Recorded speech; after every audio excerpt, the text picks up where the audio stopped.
Welcome back to The Basement. I'm Steve Lewis. This week, we return to 1965 for a look at the third quarter, the months of July, August, and September. This will pick up where episode 262, U.S. Pop Culture 1965 Part 4, left off.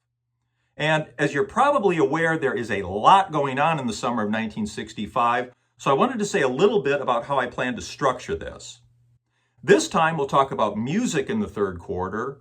Next time, we'll devote to movies, news, and what the very busy Beach Boys were up to. Then we'll talk about the Summer Days and Summer Nights album, which came early in the third quarter. After that, I thought it would be fun to devote an entire episode to the Monkey's Uncle, which came roughly in the middle of the third quarter. Then we'll return for a look at the 1965-1966 television season, which premiered late in the third quarter. So let's get started right away with a look at the first album chart of the quarter on July 3rd, 1965. Disney's Mary Poppins was in the last week of an astounding 13-week run at number 1. Of course, it features songs by songwriting brothers Richard and Robert Sherman, including Spoonful of Sugar, Feed the Birds, and Supercalifragilisticexpialidocious. It had entered the top 10 back on December 19, 1964, and will remain in the top 10 until November 20th, 1965. My Name is Barbara by Barbra Streisand is in the last of 3 weeks at number 2.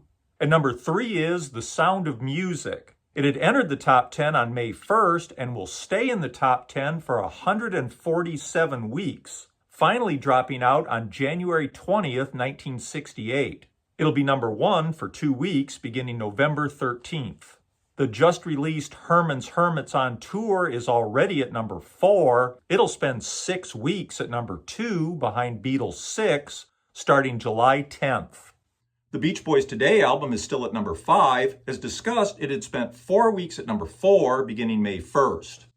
At number 6 is Dear Heart by Andy Williams. It had followed Beach Boys Today at number 4 for 2 weeks, beginning May 29th.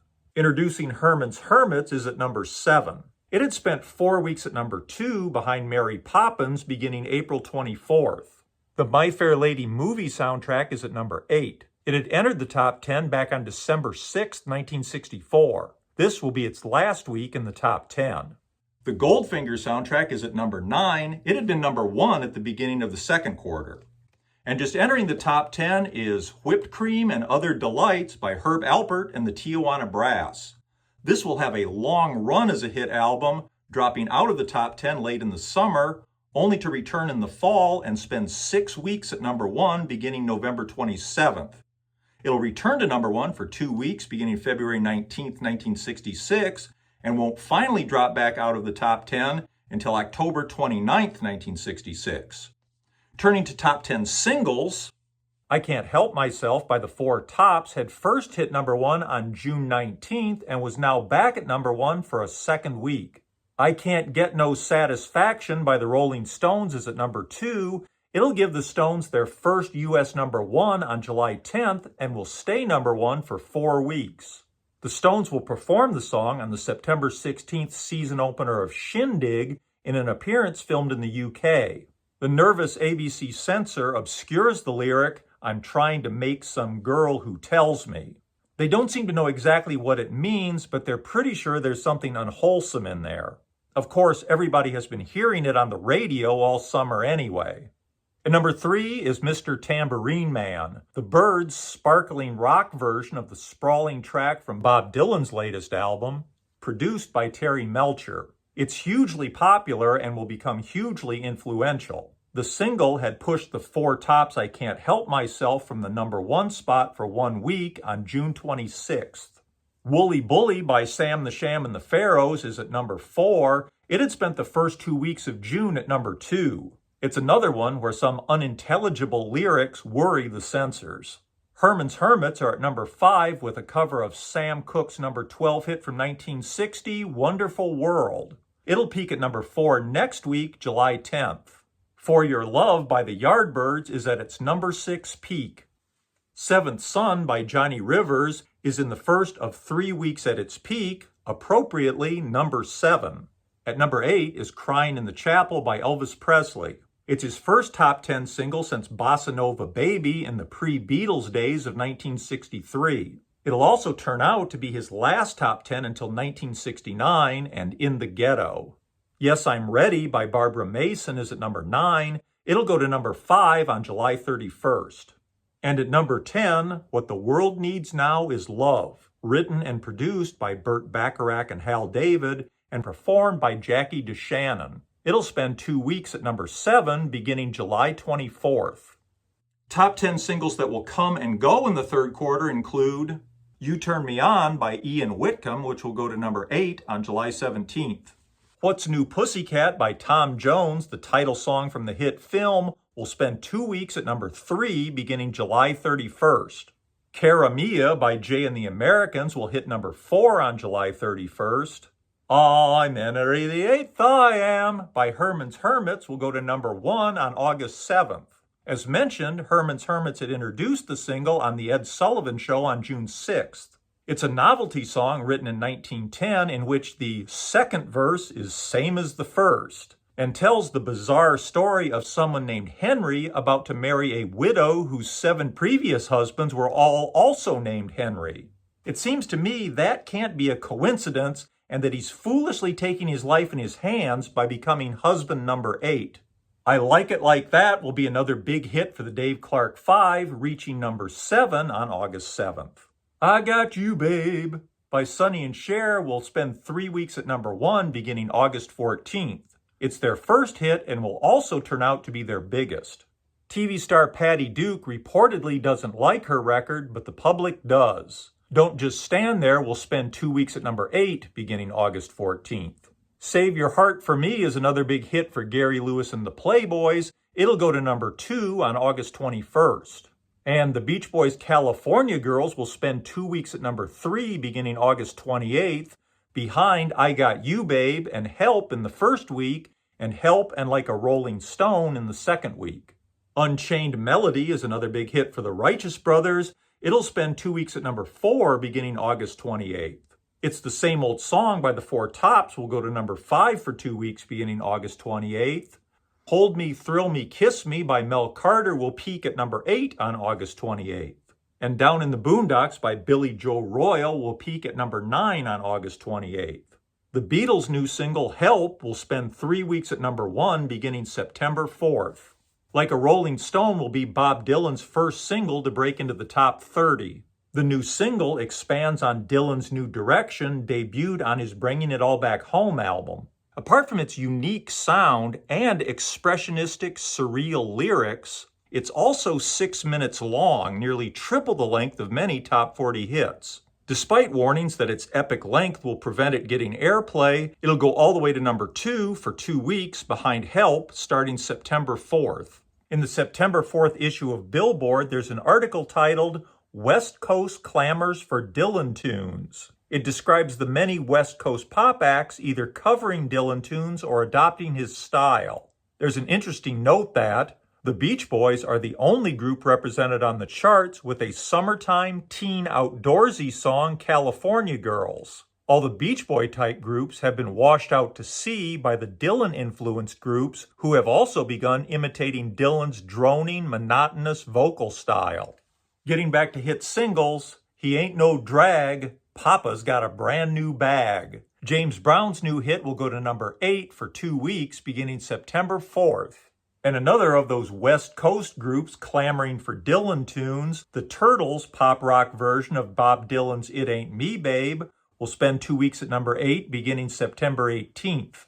Heartful of Soul by the Yardbirds, to me, seems emblematic of the rapid change in music. A year and a half earlier, nobody had ever heard a record that sounded like this. Now it's a hit, going to number 9 on September 25th. Turning to third quarter albums, a 1964 album release now finding a wider audience is Cast Your Fate to the Wind by Sounds Orchestral.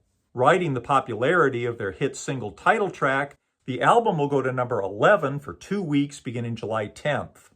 And turning to third quarter album releases, on July 5th we get the Beach Boys' Summer Days and Summer Nights album. As mentioned, we'll talk much more about this beginning in 2 weeks. Released on July 23rd is More Hits by the Supremes. It'll go to number 6 for 2 weeks starting October 16th. And on July 30th comes the US version of the Rolling Stones' Out of Our Heads. The UK version with a different cover and a different track listing will be released on September 24th. Also released in July, The In Crowd by the Ramsey Lewis Trio and Third Time Around by Roger Miller. It'll go to number 13 for 2 weeks beginning September 4th. Released on August 2nd is Remember Me, I'm the One Who Loves You by Dean Martin. It'll reach number 13 on November 6th. Also released that day is Look at Us by Sonny and Cher. They were pretty wild looking by 1965 standards, and I'm sure some of the older generation were turned off by the cover and the title. On August 10th, with Elvis not doing much in the way of recording outside of movie soundtracks, RCA scrapes together a collection of previously unreleased recordings to create Elvis for Everyone. It'll reach number 10 on October 23rd.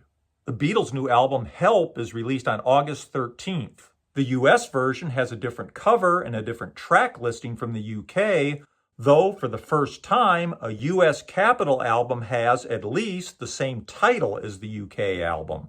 A Hard Day's Night having been released on United Artists in the US. As usual, the US version has fewer tracks. In this case, you only get 7 Beatles songs as opposed to 14 in the UK, with the rest of the American album filled out with incidental music from the film.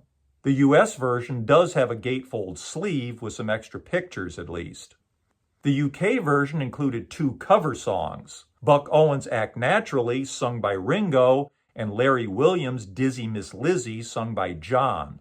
As discussed in episode 262, Dizzy Miss Lizzy, along with the still unreleased in the UK Bad Boy, had been recorded in May to appease Capitol Records in the US. Though nobody could have known it at the time, these will turn out to be the last cover versions released by the Beatles on any of their original albums, apart from a small improvised bit of the traditional Maggie May on Let It Be in 1970. More and more, rock acts will be expected to create their own original material, a trend largely inspired by the Beatles. On August 30th, Bob Dylan is already back with a new album, Highway 61 Revisited. It kicks off with his amazing new single, Like a Rolling Stone, and expands on his new electric rock sound. It'll go all the way to number 3 on November 6th. Also released in August is September of My Years by Frank Sinatra. It will eventually reach number 5 for 2 weeks, beginning February 26, 1966, after the single, It Was a Very Good Year, becomes a hit. And released in August, Hit Sounds of the Letterman, which will go to number 13 on October 16th. And Organ Grinder Swing by the incredible Jimmy Smith, which will go to number 15 on November 27th. And in August, the soundtrack to the hit film, What's New Pussycat, with music by Burt Bacharach and, as mentioned, a title song sung by Tom Jones. It'll go to number 14 on September 25th. Going Places, the new album by Herb Alpert and the Tijuana Brass, is released on September 13th. Also released in September, My World by Eddie Arnold. It's a surprising return for Eddie Arnold, who had been a steady hitmaker on the country charts, but hadn't had much of a presence on the pop charts since the late 40s. It'll reach number 7 on January 8th, 1966, driven by the hit single, Make the World Go Away. In pop music-related news, on July 1st, a second book of John Lennon's writings and drawings, A Spaniard in the Works, is published in the US. The UK edition had come out on June 24th. On July 25th, Bob Dylan scandalizes folk purists by playing an electric set at the Newport Folk Festival, showcasing his new musical direction. On August 13th, the Beatles arrive in New York to begin their summer 1965 North American tour. It begins with a mammoth show at New York's Shea Stadium in front of 56,000 fans on August 15th, and will end on August 30th with 2 shows at the Hollywood Bowl. It's the Beatles' second full-scale North American tour. As you can see, the tour book features black and white photos of the individual members of the group, along with a very brief bio for each at the back. On September 12th, the Beatles make a return appearance on the season premiere of The Ed Sullivan Show. The change from their first appearance a year and a half earlier is remarkable. Ed Sullivan introduces each one individually with a handshake since, by now, each of them is a well-known personality on their own. The Beatles are obviously much more relaxed and yet more polished. The camera work concentrates on giving us nice, artful close-ups and two shots so everybody gets a good look at their favorite Beatle. They perform I Feel Fine, I'm Down, and Act Naturally, giving Ringo a spotlight number at the top of the show, and later on, Ticket to Ride, Yesterday with Paul performing solo with strings courtesy of the Ed Sullivan Orchestra, and Help. Ed even calls them over for a quick congratulations at the end. The appearance had been taped on August 14th, just ahead of the Beatles' North American tour, at a time when the Ed Sullivan Show was in summer reruns. As it turns out, this will be the Beatles' last time on the Ed Sullivan stage. It's also one of the last black and white episodes of the Ed Sullivan Show, which will switch to color on October 31st. That'll do it for this time. Thanks for watching. I hope you'll join me next time when we talk about movies, news, and what our old friends the Beach Boys were up to in the very busy summer of 1965. As always, I look forward to your comments. Have a great week. Bye.